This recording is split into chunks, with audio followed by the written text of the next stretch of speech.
नमस्कार, मैं Shivshankar Meena, assistant professor geography, government girls college Sikandra Dausa.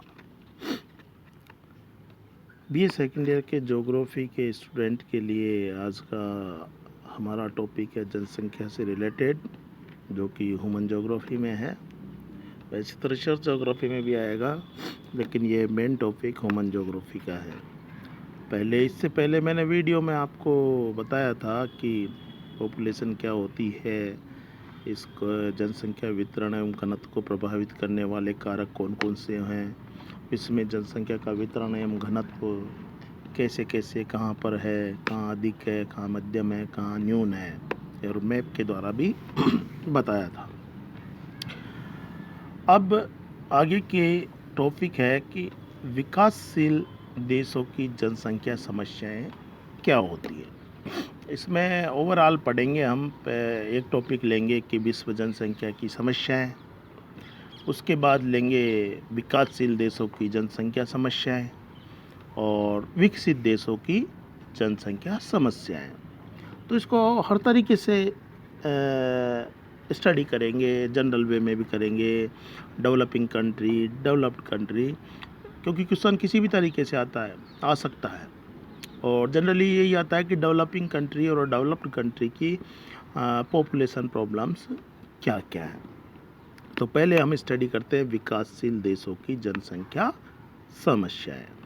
देखिए, इसमें सबसे पहले तो ये टॉपिक पे स्टडी कर लेते हैं अपन कि इनकी मेन समस्या है। पहला है तीव्र जनसंख्या वृद्धि, दूसरा है रोजगार के अवसरों में कमी, तीसरा खाद्यान्नों में कमी, चौथा है शिक्षा एवं स्वास्थ्य संबंधी समस्याएं। ये तो जो मेजर समस्याएं हैं वो है।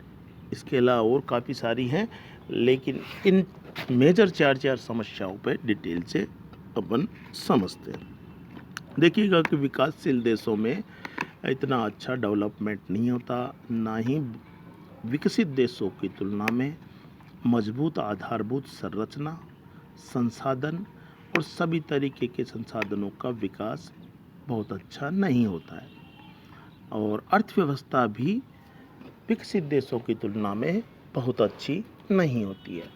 इसीलिए इनको विकासशील देश कहते हैं।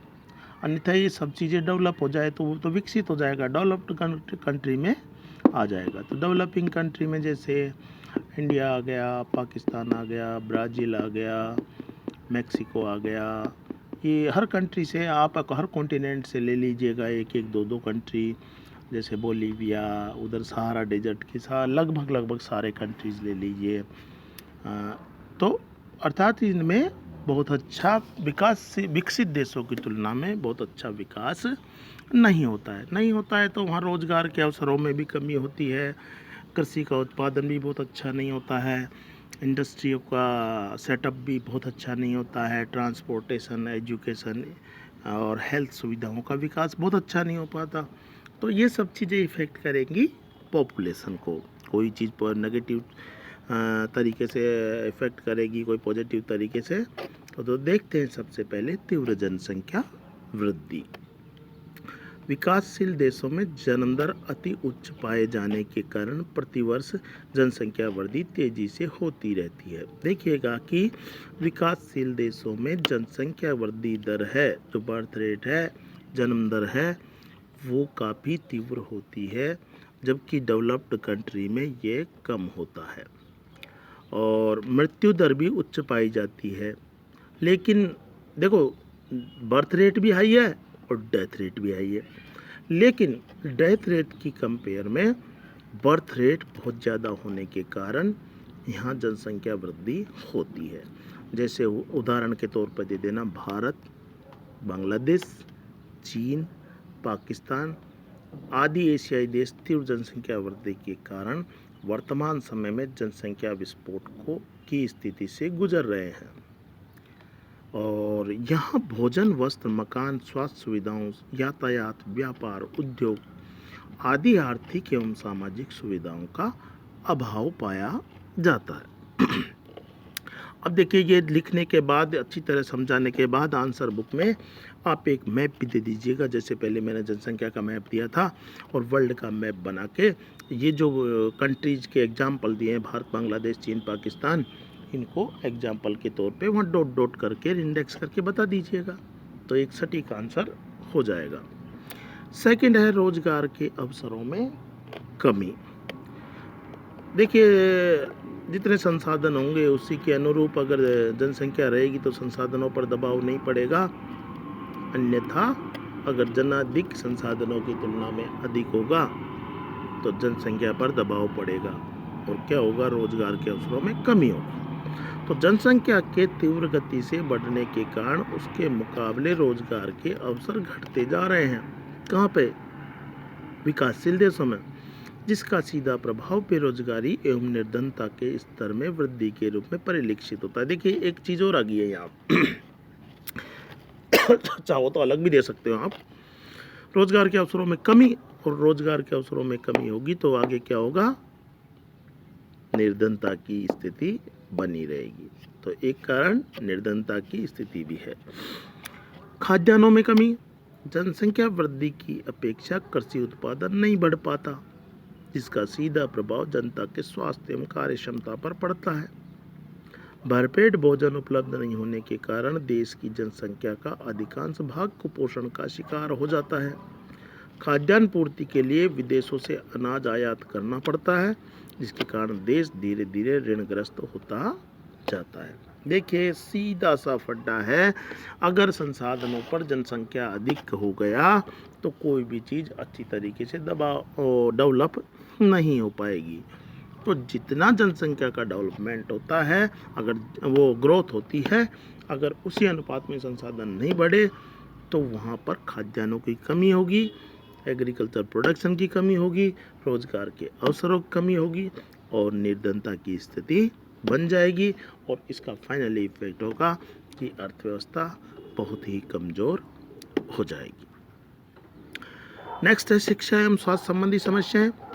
बढ़ती जनसंख्या वृद्धि के कारण विकासशील देशों में साक्षरता का स्तर निम्न पाया जाता है। साक्षरता की कमी के कारण व्यक्ति रूढ़िवादी एवं अंधविश्वासी हो जाता है, परंपराओं के अनुसार जीवन व्यतीत करने लगता है।